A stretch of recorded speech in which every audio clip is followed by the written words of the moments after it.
निजी विधेयक पेशित किया है, सचमुच अपने आप में जो प्रस्ताव सी.आर. पाटिल साहब लेके आए हैं और जिस तरह से सदन की रुचि इस विषय पर है, जिस प्रकार से हर सदस्य इसमें भाग लेना चाहते हैं, और मैं बताऊंगा कि इस विधेयक के आने के बाद अभी लगभग 30-35 लोगों का नाम वहां लंबित है। और मैं सदन से भी आग्रह करूंगा और स्पीकर महोदय ने भी कहा था और आपसे भी कहूंगा कि इस पर एक विस्तृत चर्चा की आवश्यकता है जो सरकारी कार्यकाल के दौरान हो। ये तो हमारा सौभाग्य है कि सी.आर. पाटिल साहब ने इस प्रस्ताव को लाया और हम लोग इसको निजी तौर पर विमर्श कर रहे हैं, जिसमें सरकार इनकी बात को सुन रही है। लेकिन खरगे साहब ने भी इसमें अपनी रुचि दिखाई है और इनका भी क्षेत्र रहा है और इनकी बार बार इस बात की चिंता है कि आखिर इतनी बड़ी योजना जो सरकार ने घोषित किया है, इसको हम पूरा कैसे करेंगे। मैं एक बात देख रहा था कि जिस प्रकार से भी आप सब लोग कह रहे थे, मैं भी जब इस मंत्रालय में आया तो मुझे लगा कि आखिर में क्या है, लेकिन जैसे जैसे दिन बीत रहा है और जैसे जैसे इस मंत्रालय को समझ रहा हूं और जैसे जैसे, क्योंकि मैं भी एक आपके तरह ही सांसद हूं और मैं भी देहात से हूं, छपड़ा से हूं, और प्रत्येक दिन जो लोकसभा के लोग हमारे सदस्य हैं, सब पीड़ा एक तरफ, अस्पताल में आप डॉक्टर को दिखवा लेंगे, लेकिन जो रोजगार की लंबी कतार हमारे घर के बाहर लगी रहती है। The time towards is over allotted. Till the minister's reply we can extend. Then afterwards we'll take it. और जिस प्रकार से लोग आके कहते हैं कि भाई हमें रोजगार चाहिए, हमारे लिए संभव नहीं है कि इतने बड़ी संख्या में रोजगार दिया जाए, क्योंकि सरकारी क्षेत्र में और व्यवस्थित क्षेत्र में, जो रोजगार है वो मात्र लगभग 3 करोड़ के आसपास है। 125 करोड़ के देश में सरकार में जो रोजगार हम देख पाते हैं वो लगभग 3 करोड़ है और लगभग 1 करोड़ के आसपास व्यवस्थित क्षेत्र में होगा जो इसको ऑर्गेनाइज सेक्टर कह रहे हैं। फिर भी हमारे देश में जो 97 करोड़ लोग हैं, उससे अधिक 120 करोड़ से, तो एक बड़ी संख्या है जिसके बारे में चुनौती है। प्रहलाद पटेल जी ने कहा और बाकी सदस्यों ने कहा कि 2009 में इसकी शुरुआत की गई और 2009 में शुरुआत के क्रम में उस समय उस वर्तमान सरकार ने तय किया। देखिए, आज हम उसको विरोधाभास में कह सकते हैं, लेकिन कहीं तो शुरुआत हुई, आपके समय शुरुआत हुई और उस समय की सरकार ने कहा कि 50 करोड़ लोगों को प्रशिक्षित करना है। अब यह संख्या ऐसी संख्या है जो सुनने के बाद, यानी कि it's approximately 500 million people, and this came under the national skill development policy which was a policy passed by the cabinet. Ambitious project, even a fact, but it was rather a big challenge. और वहां 2009 से चलते चलते हम लोगों ने NSDC का गठन किया, एनएसडीए का गठन किया, और वर्तमान में जब नरेंद्र मोदी जी की सरकार बनी, हमारी सरकार बनी, तो माननीय प्रधानमंत्री ने कहा कि यह सचमुच एक चुनौती का क्षेत्र है। और जब भी माननीय प्रधानमंत्री से मेरी मुलाकात होती है तो वो कहते हैं कि इस क्षेत्र के लिए, कई बार तो वो कहते हैं कि मैं सब काम अलग रख करके एक काम खुद करना चाहता हूं और वो कौशल विकास है, स्किल डेवलपमेंट, और ये मेरा है। और ये लगभग अगर किसी भी सांसद से पूछा जाए, किसी व्यक्ति से पूछा जाए, तो एक शब्द है, और इस शब्द को हम लोग सुनते भी आ रहे हैं कि हुनर है तो कदर है। ये एक ऐसा शब्द है जो अपने आप में इस ताकत को प्रमाणित करता है। अभी हमारे मित्र मनोज जी कह रहे थे, बिहार हो, उत्तर प्रदेश हो, कहीं भी हो, आखिर ये परीक्षा के समय ये आपाधापी क्यों? पूरा परिवार एक बच्चे को, बिहार में तो बड़ा ये सामान्य है कि एक बच्चे को परीक्षा दिलाने के लिए पूरा परिवार निकल जाता है, और पिताजी भी पढ़ते रहते हैं, भाई साहब भी पढ़ते रहते हैं, माता जी भी पढ़ती रहती हैं, सब लोग पढ़ते रहते हैं, गांव के और मददगार लोग आते हैं। एक व्यक्ति की परीक्षा कोई खिड़की के ऊपर से चढ़ा होता है, कोई गेट के बाहर खड़ा होता है, और सब लोग उसको परीक्षा, क्योंकि आज हमने जो 60 वर्षों में जो परंपरा बनाया है, हमने कहा है कि हमारी डिग्री आवश्यक है। हमारे पास अगर मैट्रिकुलेट नहीं हो, हम आईए नहीं हो, हम बीए नहीं हो, तो एक तो समाज में हमारी मान्यता नहीं है, दूसरा हमारे पास रोजगार नहीं है। और इसीलिए जो जहां से हम लोगों ने शुरुआत किया, ये सब कई चीज इसमें विवाद नहीं किया जा सकता, ये शुरुआत किया है।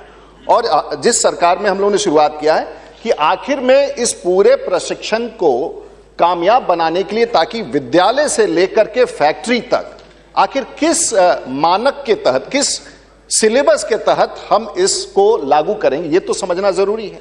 और इसलिए देश में 4 चीजें तय हुई हैं। एंड पहला चीज इसको कहते हैं नेशनल स्किल्स क्वालिफिकेशन फ्रेमवर्क। ये तकनीकी शब्द दिखता है, लेकिन इस बात को तय किया गया है कि पूरे भारत में, चाहे वो सिलाई का प्रशिक्षण हो, गाड़ी मैकेनिक हो, या बड़े फैक्ट्री में काम करने वाला हो, असेंबली लाइन पर हो, या फोर्कलिफ्ट ऑपरेटर हो, या मेसन हो, या प्लम्बर हो, जो भी आपके आंख के सामने दिखता है उसका एक, जैसे हम लोग class 1, class 2, class 3, class 4, class 5 में जाते हैं और पढ़ाई करते हैं, इसी तरह से हर चीज के लिए, चाहे वो कृषि के क्षेत्र में हो, हेल्थ के सेक्टर में हो, जो सामान्य सिलेबस के बाहर है, हर का एक सिलेबस बनना चाहिए कि प्लम्बर बनने के लिए आपको क्या करना होगा, ड्राइवर बनने के लिए क्या होगा, और उसकी मान्यता सरकार के बाहर हम लोग ले गए। हम लोग आज तक समझते हैं कि सरकारी संस्था ही सर्टिफिकेट देती है, लेकिन मैं बता रहा हूं भाई साहब, भाई हम सबको ये नेशनल स्किल्स क्वालिफिकेशन फ्रेम है। अब जैसे हम लोग बार बार ये बात करते हैं कि एक, जैसे मैंने कहा, पहले भी कहा था कि एक वेल्डर होता है, तो आखिर वेल्डर तो हम लोग सब समझते हैं कि वेल्डर होता है, लेकिन एक वेल्डर वो होता है जो बड़े बड़े कारखाने में जो गाड़ियां बनती हैं, तो वो अपना टॉर्च लेके आता है और 6 जगह छोटा छोटा अपने टॉर्च से जो वेल्डिंग मशीन है उसे देता है, और 2 मिनट में वो गाड़ी का शेषे आगे बढ़ जाता है, उसका एक काम है। एक प्रकार का वेल्डर होता है जो बड़े बड़े गैस पाइपलाइन पर काम करता है, जिसमें उसका टॉर्च अलग होता है, उसमें वेल्डिंग का तरीका अलग होता है, वो भी वेल्डर होता है, उसका मानक अलग होता है। और एक वेल्डर होता है जो समुद्र के भीतर जाकर के जो ऑयल रिग्स होते हैं, जहां से तेल निकाला जाता है, उसके पाइप का वेल्डिंग करता है। उसका क्वालिफिकेशन, उसे गोताखोर भी होना पड़ेगा और साथ साथ उसको वेल्डिंग का काम समुद्र के भीतर जा, तो हर चीज का एक मानक तैयार करना है, और इस काम को बड़े पैमाने पर किया जा रहा है नेशनल स्किल डेवलपमेंट एजेंसी से। और आने वाले दिनों में sir Sir, I have taken note. That is why I have requested the honourable members to, we'll in case this is required, honourable speaker also mentioned, and we will take it as under some government motion in next session. But meanwhile, I just try to make my reply very short so that the members can have a brief. Skill minister का मुश्किल कम हुआ कि नहीं है? बहुत कम हो गया।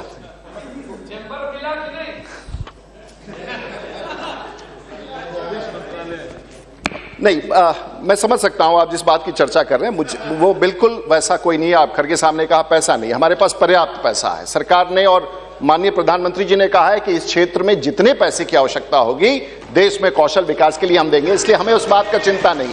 लेकिन हमको उस बात की ताकत बनानी है, हमको उस बात का तरीका बनाना है कि आखिर देश में आप सांसदों के क्षेत्र में किस प्रकार से पहुंचे और वो बड़ी श्रृंखला कैसे बनाई जाए ताकि हम अपने नौजवानों को मदद कर सके। महोदय, इस देश में जो अभी वर्तमान वर्कफोर्स है, हम अगर वर्तमान में आप साधन के बारे में कह रहे हैं, मैं जानता हूं आज जो औसतन अगर एक 3 महीने का कोर्स हो, 2 महीने का कोर्स हो, जो खर्च की बात होती है औसतन लगभग किसी भी व्यक्ति को कौशल योग्य बनाना अलग अलग क्षेत्र में जो अनस्किल्ड वर्कफोर्स है, लगभग 10,000 रुपए का खर्चा है। आज इस देश में, मैं जानता हूं कितनी बड़ी चुनौती है, आज इस देश में लगभग 500 मिलियन लोग अनऑर्गेनाइज्ड वर्कफोर्स में हैं। इसमें 54% लोग कृषि क्षेत्र में हैं। हम वर्तमान में कृषि को थोड़ा अलग रखते हैं, फिर भी नॉन एग्रीकल्चरल वर्कफोर्स लगभग 250 मिलियन है, यानी कि 25 करोड़। और उस 25 करोड़ के हिसाब से यदि 10,000 रुपया भी हमें आवश्यकता हो प्रत्येक ऐसे लोग जिनको प्रशिक्षण देना है, जो सड़कों पर हैं, गांव में हैं, देहात में हैं, 25 करोड़ को अगर 10,000 से हम लोग गुना करें तो लगभग हमको 5 लाख करोड़ अगले 5 वर्षों में चाहिए। ये बड़ा अमाउंट है और ये सच्चाई है कि इसकी आवश्यकता है लगभग 1 लाख करोड़ हमें प्रत्येक वर्ष में। हम प्रधानमंत्री जी से बात कर रहे हैं और विभिन्न माध्यमों से कि किस प्रकार से इस अनुपात को, तो हम CSR की तरफ जा रहे हैं, जो CSR की तरफ है, हम टैक्स एग्जम्पशंस की तरफ जा रहे हैं, हम इंडस्ट्री की तरफ जा रहे हैं और कोशिश कर रहे हैं कि जो बड़ा गैप है इसको भर करके जो आवश्यकता है इस देश में, इस संसाधन को पूरा करने के लिए हम पूरा करें। महोदय, कटारिया साहब कह रहे थे चिंता कहां है? चिंता वहां है कि आखिर हम कहां खड़े हैं 66 वर्ष के बाद, और यह जानना बड़ा जरूरी है। जर्मनी का जो पूरा वर्कफोर्स है उसका 74% लोग आज प्रशिक्षित हैं। जापान में लगभग 80% लोग उसका workforce, the workforce 80% of the workforce in Japan is trained. China is almost 47%, with a population of around 1.4 billion. Australia is 60%. UK is 68%. South Korea, sir, is 96% of the workforce is skilled. India, it is just 2%. And if it is 2%, this is the real challenge. And we have just started. We are late, but we are not disappointed. We are not disheartened. We have to take it. और ये हर व्यक्ति को प्रभावित कर रहा है। जिस विषय को मैं उठा रहा हूं ये हर व्यक्ति को प्रभावित कर रहा है। महोदय, यंग वर्कफोर्स है हमारे, जगदम्बिका पाल साहब ने कहा यंग वर्कफोर्स है। मेक इन इंडिया की बात हम कर रहे हैं महोदय। मेक इन इंडिया तभी पॉसिबल है, आज जीडीपी का जो अगर सेक्टर देखें, आज जो maximum training which is taking place in India today is in the services sector, hospitality में, टूरिज्म में। लेकिन जो एक्चुअल वेल्थ इस देश में क्रिएट होगा वो तब तक क्रिएट नहीं होगा जब हम मैन्युफैक्चरिंग की तरफ नहीं बढ़ेंगे। और मैन्युफैक्चरिंग की तरफ जाने के लिए निवेश की जरूरत है, बड़े फैक्ट्रियों से संबद्ध करने की जरूरत है, क्योंकि आज जो इंडस्ट्रियल जीडीपी है वो लगभग 24-25% है, उसमें लगभग 12% मैन्युफैक्चरिंग है, जिसको हमको लेकर के 20-22% तक पहुंचना है। एग्रीकल्चर लाइट सेक्टर लगभग 14% है। हर क्षेत्र में विकास देने के लिए अब आवश्यकता है, अगर हम मान के चले कि हमारा सकल घरेलू उत्पाद 7 से 9% तक रहेगा, इंफ्रास्ट्रक्चर में अगले 2022 तक 10 करोड़ प्रशिक्षित लोगों की जरूरत है। ऑटो और ऑटोमोटिव केयर में, गाड़ी चलाना से लेके, गाड़ी बनाने से लेके, गाड़ी निर्माण के काम में, गाड़ी मैन्युफैक्चरिंग, लगभग 3.25 करोड़ लोगों की आवश्यकता है। बिल्डिंग कंस्ट्रक्शन में 3.25 करोड़ लोगों की आवश्यकता है। हेल्थ केयर में मैं नर्सेस की बात नहीं कर रहा हूं, उसके नीचे जो वार्ड अटेंडेंट होता है उसकी आवश्यकता इस देश में लगभग 3.25 करोड़ है। टेक्सटाइल में, जो इस देश का सबसे बड़ा एम्प्लॉयमेंट का क्षेत्र है, 2.25 करोड़ लोग टेक्सटाइल के क्षेत्र में। लेकिन अगर ये डिमांड से हम जोड़ करके देखें तो ये तभी पूरा हो सकेगा जब हम इन सब लोगों को प्रशिक्षण दे पाएंगे। रिसोर्सेज के बारे में हमने आपको बात किया, चिंता कहां है? मुझे लगता है कि सरकार ने भी देखा, अभी लगभग हम 6,500 से 7,000 करोड़ रुपया खर्च कर रहे हैं खड़गे साहब, विभिन्न मंत्रालयों में योजना चला के, और उसमें से 4 मंत्रालयों को लिया गया, जिसमें से लेबर, जिसमें बड़े बड़े पूंजी जिसमें दिए गए थे, और एक वर्ल्ड बैंक ने एक इंडिपेंडेंट असेसमेंट किया और यह पाया गया कि ये जो लोग 100 लोग अगर आज की तारीख में जो हमारी प्रशिक्षण की व्यवस्था है, 100 लोगों को अगर प्रशिक्षण दिया जा रहा है तो उसमें मात्र उस प्रशिक्षित 100 लोगों में मात्र 27% लोगों को ही रोजगार मिल पा रहा है अभी के वर्तमान व्यवस्था के तहत। तो यह एक बड़ा चिंता है। और उसमें भी जो 27% लोगों को रोजगार मिल पा रहा है, जिसको हम आज की व्यवस्था में प्रशिक्षण दे रहे हैं, उसमें भी 60% 1 वर्ष के बाद उस नौकरी से बाहर चला जाता है। इसी चुनौती को देखते हुए भारत सरकार ने तय किया कि ये पूरे सभी विषयों का मानक तैयार करके हम जो भी प्रशिक्षण दे उसकी योग्यता ऐसी हो कि प्रशिक्षण के बाद उसे रोजगार मिल जाए। इस बात को सुनिश्चित करने के लिए इस मंत्रालय का गठन किया गया और सबसे बड़ी चुनौती हमारे लिए है। महोदय, एक सर्वेक्षण था कि जो आज इस देश में एमबीए ग्रेजुएट्स निकलते हैं, मात्र 10% एमबीए ग्रेजुएट्स एम्प्लॉयबल हैं, यानी कि कोई कंपनी उनको रखने के लिए तैयार है। जो इंजीनियरिंग ग्रेजुएट्स निकलते हैं इस देश में, मात्र 100 अगर इंजीनियरिंग ग्रेजुएट निकल रहा है, वो आपके क्षेत्र में आते हैं, तो उसमें से मात्र 17% ऐसे लोग हैं जिनको हम अपने या कंपनियां अपने रोजगार के लिए ले सकती हैं। और ये सच्चाई है। तो आखिर ऐसी डिग्री का क्या मतलब? एक माननीय सदस्य ने कहा एस्पिरेशन। हम तो जिस दिन के इंतजार में हैं, आज इश्तिहार में निकलता है कि मेरा होने वाला दामाद बीए हो, एमए हो, डॉक्टर हो, इंजीनियर हो। हम तो माननीय मोदी जी के सरकार में उस दिन के इंतजार में हो जिस दिन अखबारों में इश्तिहार हो कि मेरा होने वाला दामाद चीफ प्लम्बर है, चीफ कारपेंटर है, और वो मेरा दामाद बनेगा जिसका सैलरी 1 लाख होगा। हम उस दिन के इंतजार में। ये एस्पिरेशन बदलना है, क्योंकि उसकी मान्यता नहीं हो पा रही है। वो व्यक्ति अगर उसके पास हुनर भी है, आज उसके पास हुनर भी है, लेकिन उसके हुनर की वो पहचान नहीं बन पा रही है। हमें ये एस्पिरेशंस बदलना पड़ेगा और शैक्षणिक क्षेत्र में इसमें बड़ा परिवर्तन करने के बाद हो सकता है। ये कैसे हो सकेगा हम बताएंगे। महोदय, अगर विश्व के नक्शे पर हम उठा के देखें, पेरू एक देश है। पेरू यहां से 17,000 किलोमीटर दूर है सर, साउथ अमेरिका में। पता नहीं जाने में कितना वक्त लगेगा। वहां के एम्बेसी ने हमें सूचित किया कि भारत से यहां की कंपनियां हमारे यहां पेरू से आने वाले लोगों के लिए वीजा मांग रही है। तो हमने छानबीन की कि साहब, ये पेरू से 17,000, कोई डॉक्टर आ रहा है, कोई इंजीनियर आ रहा है, कोई रॉकेट साइंटिस्ट आ रहा है, भाई पेरू से कौन आ रहा है? तो पता चला कि पेरू से वैसे लोगों को हम अच्छा, जिस देश में मात्र 250 भारतीय हैं, पेरू में कोई ऐसा नहीं है कि इंग्लैंड की तरह और कनाडा की तरह भारत के लोग रहे। तो पता चला, शायद उनकी भाषा भी अलग होगा, पता चला कि वहां से फोर्कलिफ्ट ऑपरेटर जो आप रोज देखते हैं, उसके वीजा उन कंपनियां ले रही हैं। लॉन्ग होल ड्रिल ऑपरेटर, उसके लिए वीजा दे रही हैं ताकि भारत में आके वो चलाए।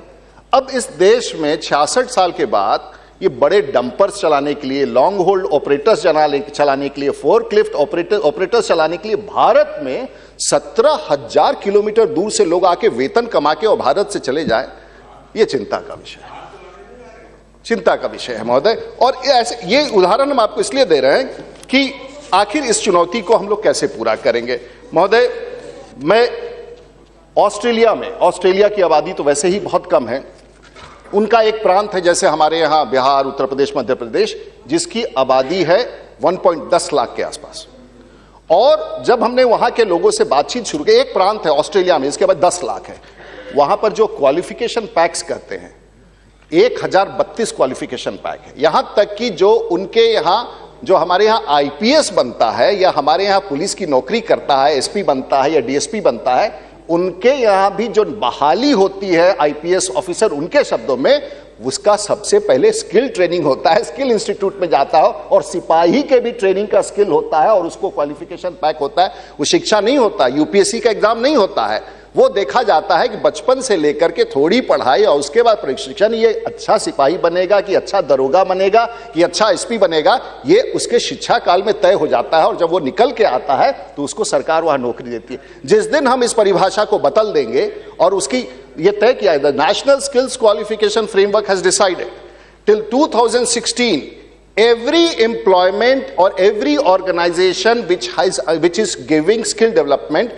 has to align with the national skills qualification framework, the national job rules, the NOS they have। और ये भी तय हुआ है कि 2020 तक देश के तमाम नियुक्तियों में और भारत सरकार नियुक्तियों में आपके सर्टिफिकेट में अगर स्किल नहीं होगा तो आपकी योग्यता सरकारी नौकरी के लायक नहीं होगी। यह बड़ा परिवर्तन का व्यवस्था किया जा रहा है और मुझे लगता है कि आने वाले दिनों में बहुत दूर तक जाएगा।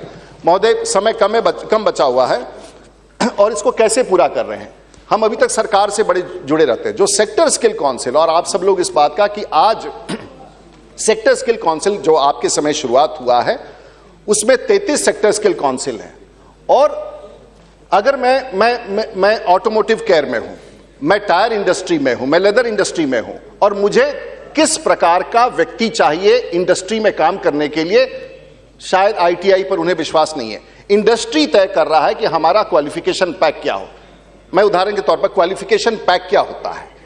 एक क्वालिफिकेशन पैक, या मान लीजिए महोदय जैसे मैं पायलट हूं, तो पायलट के रूप में मैं जहाज उड़ाना जानता हूं, लेकिन साथ साथ मैं नेविगेशन भी जानता हूं कि आसमान में किस तरह है, वो एक अलग कोर्स होता है। फिर मैं एयर ट्रैफिक कंट्रोलर का भी काम जानता हूं क्योंकि मैं उसमें कम्युनिकेशन करता हूं, और ये मिला के क्वालिफिकेशन पैक। लेकिन एयर ट्रैफिक कंट्रोलर अलग से भी अपनी नौकरी कर सकता है, नेविगेशन में, मेट्रोलॉजी में भी व्यक्ति अलग से नौकरी कर सकता है, और पायलट एक अलग से भी एक प्रशिक्षण का काम कर सकता है। तो ये क्वालिफिकेशन पैक्स है। उसके तहत सेक्टर स्किल काउंसिल, जो 33 सेक्टर स्किल काउंसिल्स है, ये बनाए गए हैं। और ये सेक्टर स्किल काउंसिल हमारे और आप के लोगों का नहीं है, ये इंडस्ट्री का, और इंडस्ट्री बॉडी तय करती है कि मुझे इतने हजार लोगों को एम्प्लॉयमेंट दिलाने के लिए आखिर इसको किस प्रकार का ट्रेनिंग दिया जाए। उसका मोबिलाइजेशन का काम करती है, उसके ट्रेनिंग का सिलेबस बनाती है जिसको हम लोग क्वालिफिकेशन पैक करते हैं। उस सिलेबस को असेसमेंट का एक तरीका होता है, असेसमेंट करती है और फिर सर्टिफिकेट जारी करती है। हमारा यह प्रयास है कि देश में हर फैक्ट्री को, चाहे पब्लिक सेक्टर में हो या प्राइवेट सेक्टर में हो, उसकी मान्यता बढ़ाने के लिए क्वालिफिकेशन पैक के तहत उसमें जो सेक्टर स्किल काउंसिल का जो सर्टिफिकेट हो उसकी मान्यता इस देश में सर्वोत्तम हो, तभी इस देश में कौशल विकास में दिए जाने वाली डिग्री की अहमियत स्थापित हो सकती है। महोदय, कल सुषमा स्वराज जी के साथ मेरी बैठक थी, मैं 2 मिनट लूंगा। सुषमा जी ने कहा आज मिडिल ईस्ट में लगभग 6000 लोग जेलों में बंद हैं, क्योंकि यहां से लोग उनको रिक्रूट करके ले जाते हैं एज हाउस हेल्प फलाना ढिमका, और उनको बेसिक प्रशिक्षण नहीं होता है। यहां ड्राइवर बना के ले जाते हैं और ड्राइवर में जाके एक्सीडेंट हो जाता है। सऊदी अरेबिया में एक को फांसी की सजा दी गई, गरीब आदमी जिसको फांसी की सजा दी गई, उनके कानून लगे क्योंकि उसके प्रशिक्षण नहीं। अब हमने तय किया है और इसकी बातचीत चल रही है कि जब तक आपके पास स्किल ट्रेनिंग का सर्टिफिकेट नहीं होगा, भारत से बाहर जाने वाला व्यक्ति को हम अनुमति नहीं देंगे, क्योंकि उसे हम जेल में जाने की अनुमति नहीं देंगे। महोदय, डिफेंस में हम लोगों को ट्रेनर की जरूरत है देश में, और इसलिए तय किया गया कि डिफेंस सेक्टर से जो 50,000 लोग 20 साल की सेवा के बाद रिटायर करते हैं, डिफेंस मिनिस्टर से बात हुई है हमारे, हम इस 50,000 लोग को अंतिम साल जो उनके नौकरी का होगा इन फौजियों का, उनको ट्रेनिंग दिला के या तो वो हमारे ट्रेनर के रूप में बाहर आएंगे या एंटरप्रेन्योर के रूप में जाएंगे। देश में फौजियों की एक बड़ी भूमिका है। रेलवे महोदय, हमने तय किया है, प्रधानमंत्री जी के नॉलेज में, उन्होंने भाषण में भी कहा था वहां कि रेलवेज के मामले में यह तय हुआ कि देश का सबसे बड़ा उपक्रम है इंडियन रेलवेज। उसके पास शेड है, प्लेटफॉर्म है, पानी है, बिजली है। और इंडियन रेलवेज के बारे में sir I have to conclude sir, I will come back to you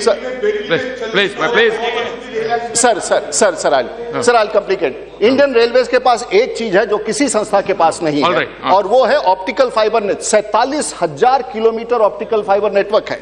हम गांव-गांव तक कैचमेंट एरिया में कम से कम कंप्यूटर लगाने का वो प्लेटफॉर्म की लेकर के वहां बेसिक वर्चुअल ट्रेनिंग की व्यवस्था करा सकते हैं। और रेलवे तो वहां पहुंचती है जहां सड़क भी नहीं पहुंचता है महोदय। हम एक से एक नए विचार को लेकर आ रहे हैं महोदय। इसमें सदन का समर्थन चाहिए, खड़गे साहब का, अधीर रंजन चौधरी जी का, मुनियप्पा साहब, आप सबका समर्थन चाहिए, भरतारी महताब साहब का। ये बड़ा काम है और ये सबका काम है, और हुनर है तो कदर है। इस काम को पूरा करेंगे। I have got many more things. I won't have the time. I want Mr. Nishikant Dubey to introduce his next bill. So I would request Mr. Patil to withdraw it. The government is fully sensitive to it, and I would request कि आप withdraw कर ले। धन्यवाद। हम उसे पूरा